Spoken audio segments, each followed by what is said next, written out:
Okay, so I got a request for a couple of problems to practice for Laplace transforms. The first one is this L of e to the 2t convolved with sine of t.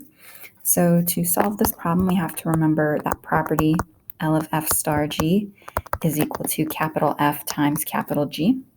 Maybe put our s's there. And so kind of our f in this one is e to the 2t and our g is sine t. And so to solve this problem, all we have to do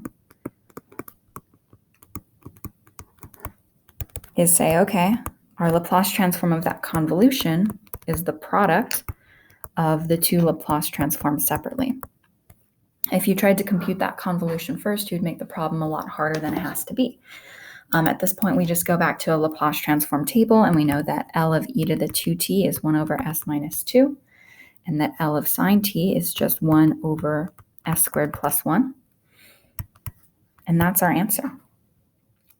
You could, I guess, multiply those things together if you really wanted to, but with Laplace transforms, keeping things factored as much as possible is easiest.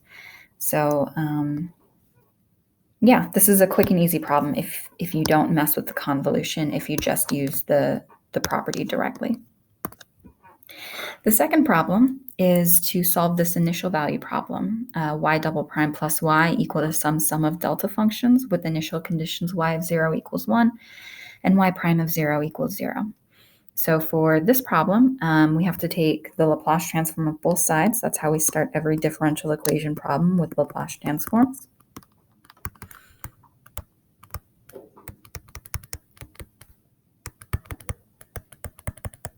All right. So that's me saying I want to take the Laplace transform of both sides. And then on the left side, we've known this for a while. We can just use our derivative property. So for y double prime, we start with the s squared times capital Y, and then subtract s's times initial conditions until we run out of powers s. And L of y is just going to be that capital Y. On the right-hand side, we have to use the last property we learned for Laplace transforms. I'm opening up the sheet on my end, and I can see that we learned L of delta of t minus t0 is e to the minus st0. So this is going to give us e to the minus s times 2 pi plus e to the minus s times 4 pi.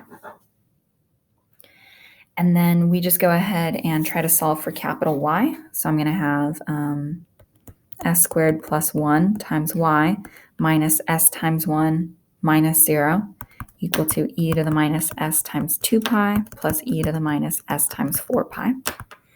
Or y is equal to s over s squared plus 1 plus 1 over s squared plus 1 e to the minus s2 pi.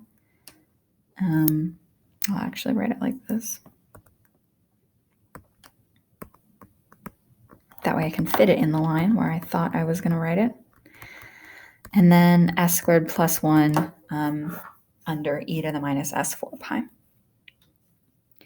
So we've done the take Laplace transform, solve for capital Y. Now we know that our solution, y, is just the inverse Laplace transform of capital Y.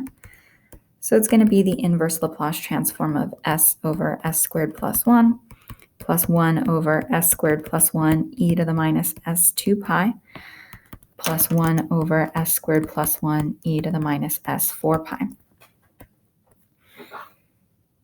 And then, linearity would tell us we can just think about each of these things separately. So L inverse of s over s squared plus 1 is real straightforward. It comes from our table of Laplace transforms. That's just cosine of t. And then these two are actually where we have some challenges to deal with.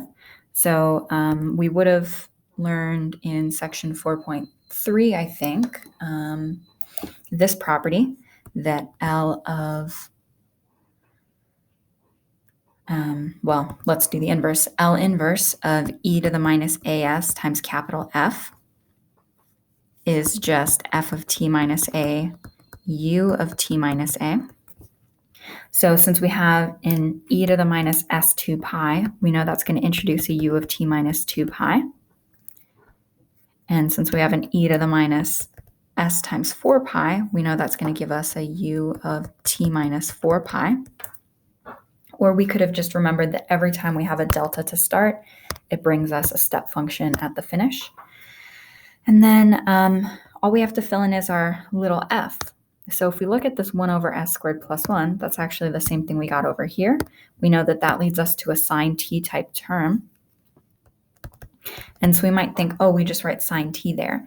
But we have to remember to plug in f of t minus a. So everywhere we see t, we just replace it with t minus 2 pi if we're multiplying by the u of t minus 2 pi. And same term right here gives us the sine, but since we're using that 4 pi, it's sine of t minus 4 pi. And then that would be the solution to the differential equation. Maybe I'll write just for completeness that was sine of t, and that was cosine t. So the problem itself isn't very long, but the real trick of it is knowing all the different properties to use and when they show up. So that's really the thing to practice in this section. And if you have any questions, let me know.